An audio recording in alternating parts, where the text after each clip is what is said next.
একজন সম্মানিত মানুষ হতে চাইলে, একজন ভদ্র মানুষ হতে চাইলে প্রথম তাকে যেই কাজটা করা দরকার তার নাম হলো নামাজ পড়া। কি করা বলেন? রাহমাতুল্লাহি ওয়া বারাকাতুহু। আলহামদুলিল্লাহ আলহামদুলিল্লাহিল্লাযী আল্লামানাল কুরআন ওয়াল বায়ানি মা লাম না'লাম। والصلاة والسلام على سيد المرسلين وعلى آله وأصحابه ومن تبعهم بإحسان إلى يوم الدين. أما بعد فقد قال الله تعالى في كلامه المجيد وفي فرقانه الحميد. আমার সাথে একটু পড়েন। আউযু বিল্লাহি মিনাশ শাইতানির রাজীম। বিসমিল্লাহির রহমানির রহিম।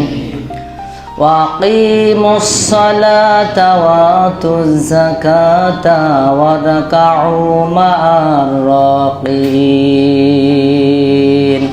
وقال النبي صلى الله عليه وسلم عبد الذي بيننا وبينهم الصلاة فمن تركها فقد كفر.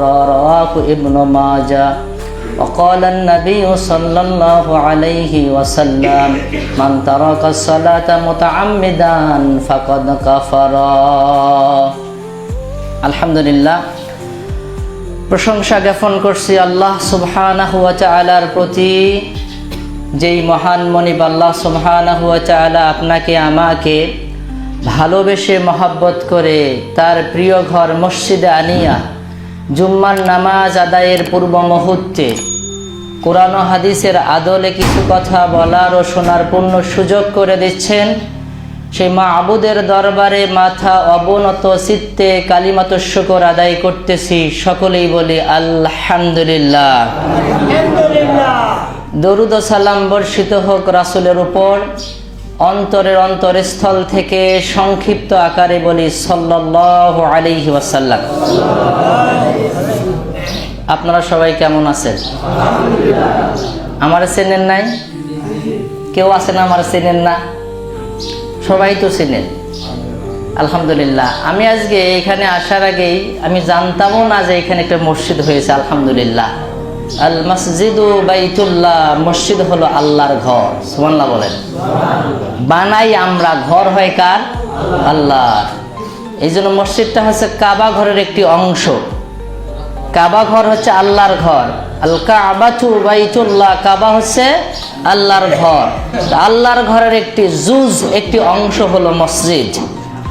এই জন্য মসজিদ বানাই আমরা, কিন্তু নাম হয় আল্লাহ সুবহানাহু ওয়া তাআলার। তো আমি চাচ্ছি আপনাদের আজকের এই জুম্মার অল্প সময় পরিসরে একটি বিষয় আলোচনা করতে। আমি একটি বিষয় সিলেক্ট করেছি, সেই বিষয়ের নাম হলো মুহিম্মিয়াতুস সালাত, নামাজের গুরুত্ব। আজকে আলোচনা কি করব বলেন তো? নামাজের গুরুত্ব। নামাজের গুরুত্ব নিয়ে কেন আলোচনা? অনেক তো বিষয় আছে। এইটা বিষয় কেন বা বেছে নেওয়া হলো? জানার দরকার আছে না? আছে। আসলে আমরা সবাই ভদ্র হতে চাই, সবাই সুন্দর হতে চাই, চাই কি চাই না? প্রত্যেকটা মানুষই চায় দুনিয়ার জমিনে সম্মানের সাথে বাঁচতে, চায় না? তো আপনি যদি আপনার পরিবারকে সুন্দর করতে চান, আপনার পরিবারের সকল সদস্যদের ভালো বানাতে চান, এই সোসাইটিতে এই সামাজিকভাবে মর্যাদাশীল হতে চান, তাহলে প্রথম আপনার যেই ধাপটা অতিক্রম করতে হবে তা হলো সবাইকে নামাজি বানানো। কি বানানো? আল্লাহ রাব্বুল আলামিন কোরআনুল কারীমে বলেন, 29 নম্বর সূরা, সূরা আনকাবুতের 45 নম্বর আয়াতে আল্লাহ জানিয়ে দেন, ইন্নাস সালাতা তানহা আনিল ফাহশাই ওয়াল মুনকার। আল্লাহ তাআলা ডাক দিয়ে বলেছেন, নিশ্চয়ই নামাজ মানুষকে যাবতীয় অন্যায় খারাপ কাজ থেকে দূরে রাখে। কোন জিনিসটা? একজন মানুষ যদি নিয়মিত নামাজ পড়ে, আল্লাহ বলছেন এই নামাজটা তাকে যাবতীয় খারাপ কাজের প্রোটেকশন দিবে। যদি সে নামাজের মতন নামাজ পড়ে, নামাজ বলছে আমি প্রোটেকশন দেব, সে যতই চেষ্টা করুক।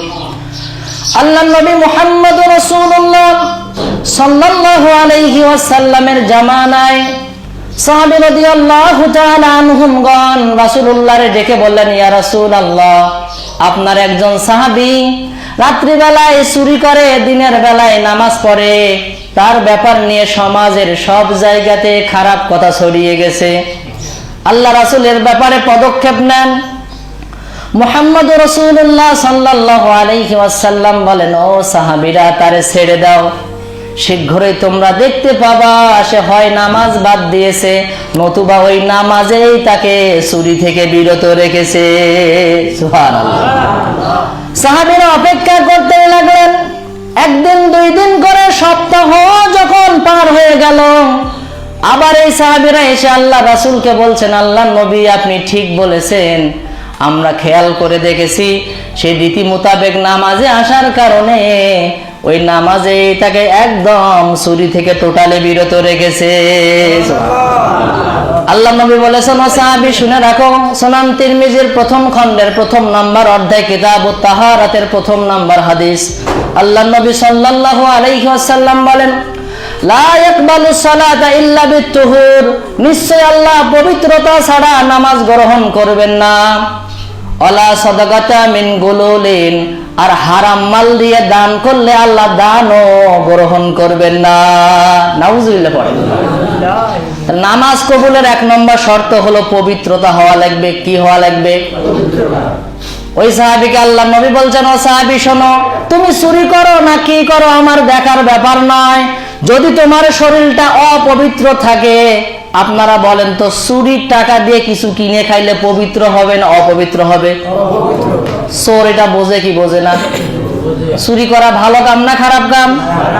যে চুরি করে তারও যদি জিজ্ঞেস করেন চুরি করা ভালো কাম না খারাপ কাম, কি বলবে? সেও বলে খারাপ কাম। তারে যদি জিজ্ঞেস করেন চুরির মাল দিয়ে যা খাইলা রক্ত তোমার হালাল হবে না হারাম হবে, সেও বলবে হারাম। আল্লাহ নবী তার এতটুকু বুঝাইছেন, সাহাবী শুনে রাখো, হারাম মাল দিয়ে যেই শরীর গঠন হয়, ওই শরীর দিয়ে যদি আল্লাহরে সেজদা দাও, আল্লাহ সেজদা কবুল করবে না। চোরে চিন্তা করলো, সারাদিন এই কষ্ট করে 5 ওয়াক্ত নামাজে গিয়ে সেজদা দিলাম, যদি আমার হারামই হয় আর আল্লাহ যদি সেজদা নাই নেয়, তো এই সেজদা দিয়ে কামটা হইলো কি? বেতালে পড়ছে কি পড়ে নাই? ওই সাহাবী নিজে নিজেই চিন্তা করে দেখেছে, এই নামাজ, যেই নামাজে সেজদা দিচ্ছি, রাত্রিবেলায় আবার চুরিতে যাচ্ছি, চুরি ঠেকালে আমার নামাজ টিকে না, আর যদি নামাজ ঠেকাই তো চুরি, এই জন্য সে নামাজ ঠেকাতে গিয়ে চুরিটা অটোমেটিক বাদ দিয়ে দিয়েছে। সুবহানাল্লাহ। এই জন্য আল্লাহ বলেছে, যদি নামাজ পড়ো, নামাজ তোমায় প্রোটেকশন দেবে from all the sin in the world, দুনিয়াতে যতগুলো পাপ আছে, যতগুলো অন্যায় আছে, সকল পাপ থেকে, অন্যায় থেকে নামাজটাই আপনাকে বাঁচাবে। সুবহানাল্লাহ।